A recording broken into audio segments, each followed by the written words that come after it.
was recently writing an email to a client and I noticed something very interesting, something which actually made me happy. I've noticed that I've evolved, I've gone a long way to how I used to write emails.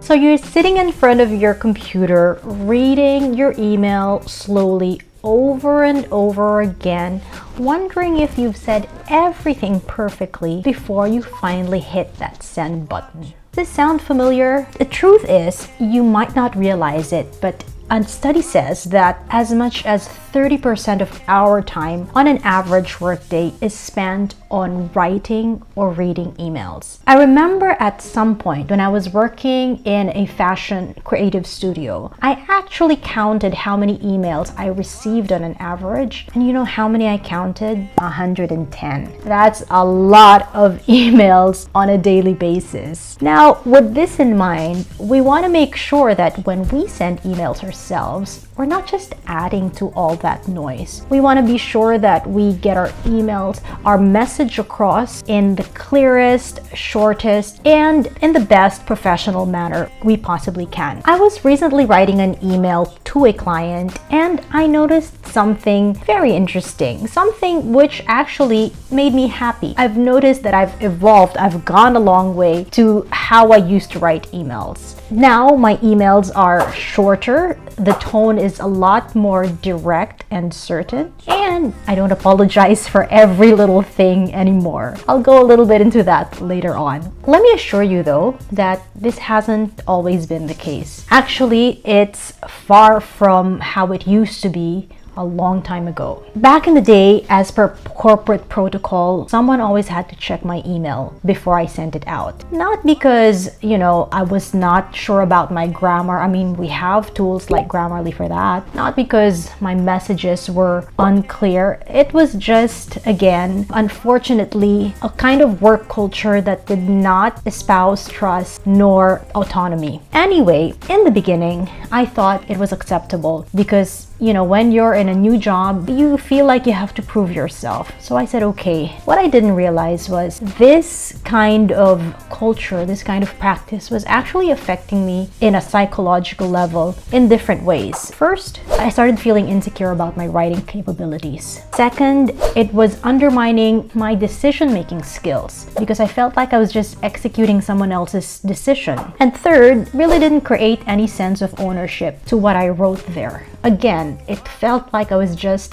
typing out someone else's words. None of that was mine. Now, this lack of confidence, I didn't realize, also translated in my emails. It revealed, on an average, the amount of time that we spend just composing emails to what we actually write there says a lot about our degree of confidence. You're wondering what my emails back then looked like. Well, they were wordy. They were overly polite because I was trying to compensate for a tone which I felt was too aggressive and was not mine. And the worst part was, if I didn't receive a reply after 24 hours, I was instructed to hit resend as a follow-up. Moral of the lesson, don't let anyone dictate the way you communicate. We all have our styles of communication, and that's very personal. Even if English is not your mother tongue, even if you're not so sure about your grammar or about the syntax or whatever, again, there are tools for that, but it's important that you sound like yourself and that you are able to express yourself in whatever form of communication, whether that's spoken or written. Now, based on that experience of mine, here are my biggest takeaways and my biggest learnings, which I'd like to share with you today. First of all, when you're writing email, the most important thing is that you're absolutely clear. Don't use uncertain, vague, or what we call wishy-washy language, okay? What does that look like? Wishy-washy language can be anything like probably, might,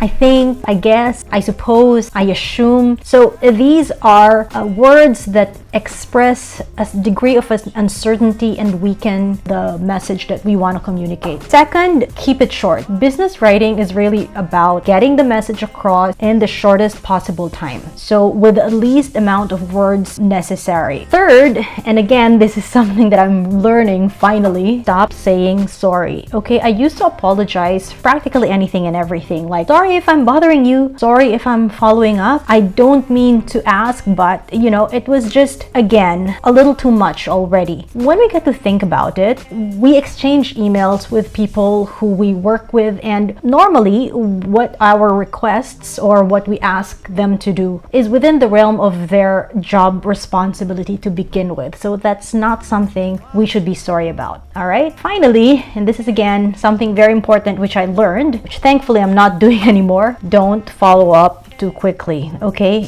give the person time to read, digest, and actually respond to your email. Now, something very interesting I read recently is from a sales expert named Jeff Coulter, and he says, especially in sales, you do not want to follow up immediately because that actually communicates a sense of desperation on your part. And I think that's rather interesting because then normally we don't think about how our written communication is perceived on the other end. We're just thinking, okay, this is what I need to say, this is what I need, let me get out of the way. But this is, I think, a really helpful insight, because then when you're nagging people to get back to you right away, especially in sales, then it does say that you want to close that sale immediately, you're not comfortable with the waiting time, and that's why you're following up immediately. Now, even if we're not in sales, I still think we need to give people the ample amount of time and consideration to be able to reply to our emails before following up. If it's urgent, then that's a different ballgame altogether. But for the most part, I mean, urgency should be the exception than the rule, right?